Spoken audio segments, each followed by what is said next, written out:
G'day guys, Stephen Ford from Fordable Property and Finance. I hope you're all doing well during this COVID period. I hope COVID hasn't impacted you directly. I'm sure indirectly everyone's been impacted, but hopefully you're staying safe and your community and your family members are all safe during this COVID time. For us, it's week 8 and hence the beard. I've transitioned through the itchy period and I thought I'd let it keep going for a bit longer while we're self-isolating and just hanging at home. During my self-isolation, a couple of educational videos and some content to share with you guys. Today we're going to look at equity and how you can use that to leverage into more properties. The big disclaimer, none of this is financial advice in any sense. It's not advice for you to go and buy property, but if you did want to, please reach out to us. We'd love to have a conversation with you.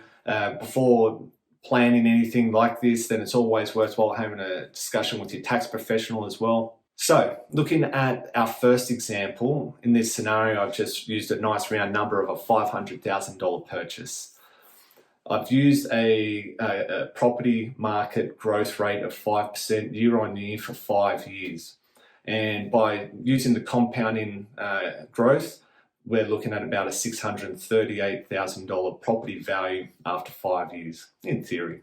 Now, 5% isn't a great number. Of course, we'd be aiming for high single digits or double digits if possible. But depending on where your property is and what the market's doing, I'm just using 5 to be nice and conservative. So at the end of 5 years, we're looking at a $638,000 property. The bank will generally lend up to 80% of the value of the property. So you could do a cash out, equity extraction. You could use that equity and go and buy a new property. You might want to do some renovations around the house. You might want to install a pool, go on a holiday, buy a car, whatever it is.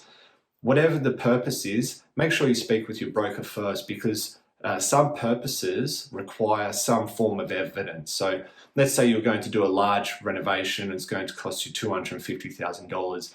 The lender may want to see a building contract, just as an example. If you're going to buy another property, they might approve the equity extraction, and then once you've found your property, the lender would release the equity at the time of settlement, as an example, okay? Once we understand what the bank values your property at, in this case 638, we can then look at what the 80% loan to value ratio would be. So down the bottom here, I've just done that calculation. 80% LVR on your $638,000 property would be around $510,000. So if we look at the purchase costs and the transaction that happened at the time in 2020 when you bought this property, in this scenario I've said we've got a 20% deposit, we've applied for an 80% loan, so that's a $400,000 loan, and the cost was $25,000 for our stamp duty and so forth. Now, in 2025, when we want to extract this equity, we're looking at what the loan balance is, which might be less, but it might be the same. We've then looked at what the lender will allow you to go up to, your 80% loan to value ratio. And then down the bottom, we can then work out the difference. So you could potentially extract $110,000 on this property.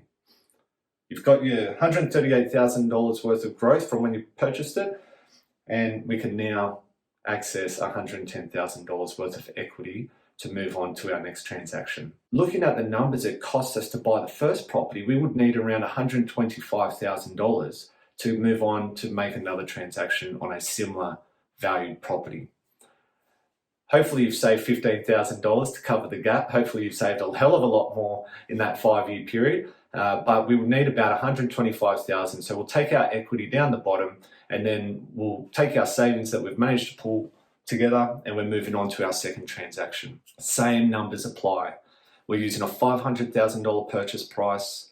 We're going to sit on that property for 5 years. We're going to use that 5% capital growth compounded year on year, and your second property is now $638,000. So all the same numbers.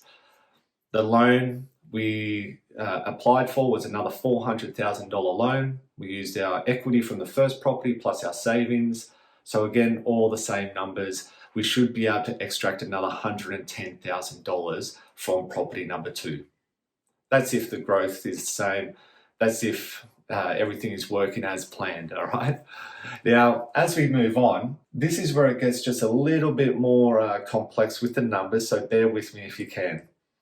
Property 1, we've gone for another 5 years at 5% growth. So it's 2030. We've held this property for 10 years. We are at 2030 with this property as well. So we know what the equity, potential equity, is for property number 2. But let's look at property number 1 now that it's another 5 years after we last extracted our equity. At the 5% growth rate, we're looking at about $814,000 worth of property value. Our loan hasn't changed in this scenario. From back here, that's what the bank was willing to allow us to go up to. So we haven't made any principal repayments on this. Therefore, we could borrow up to $651,000, which is 80% of the $814,000. Now we just need to understand what the difference is from 510 up to 651. That's what our loan is. That's what we can increase the loan to. So we could potentially get cash or equity up to $141,000 for property 1. Add the other $110,000 for property 2. And then we've got around a $250,000 equity position or cash position to move on to property number 3. Now, this is where it gets a little bit more exciting because your deposit is much larger. And if you can still service all these loans, then great, you can move on to buy another property. I like this strategy, being that on property number 3, this might be the home that you're after. You may have had these as investment properties. They may have been short-term owner-occupied properties or whatever it might be if you're rent vesting. But on property number 3, you're going to see how that $250,000 can significantly increase the purchase price. The year is 2030. We're looking at a $1 million property. The transaction and the deposit, you're looking at about a 20% deposit for this scenario. Your stamp duty and costs around $50,000, which your 2 properties and your cash position has allowed you to do. All right. Way back in 2020, we needed to come up with about $125,000, and that's allowed us to keep progressing on through this journey to acquire 3 properties. There may have been other costs along the way, a hot water system or an air conditioner, but just looking at the numbers as they stand simplistically, we've added another 5 years to all of our properties now. So property number 1 is worth $1,039,000 at a 5% growth. Property number 2 is worth $814,000. That's after 10 years for that one. And then property number 3 after 5 years is up to $1,276,000.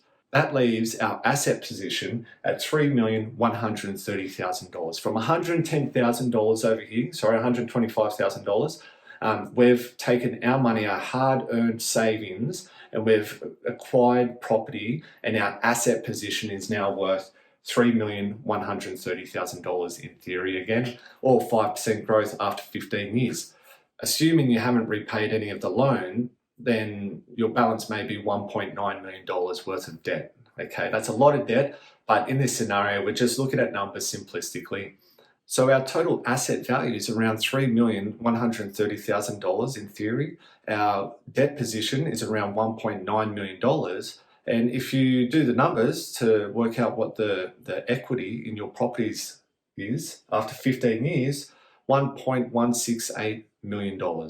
You've gone from $125,000 up to $1,168,000 in 15 years. In theory, of course. And then add another 15 years. So when I'm at retirement age, I've started this at age, let's say 30, and I've done this investment strategy over 30 years. What are the numbers going to look like? That's the exciting part of the story. I hope this was really clear. I know there's a lot of numbers there, and again, guys, just if you're wanting to look at this avenue of acquiring assets and working towards an end goal for yourself, then make sure you speak with professionals, all right? It's really important that you get the right advice and that you get the right solutions for you. I hope that was helpful. Like, subscribe, share. Please leave some comments if I need to get rid of this hair, or if you think the presentation or the production costs are way too low and I need to improve on the lighting, then again, please feel free to share.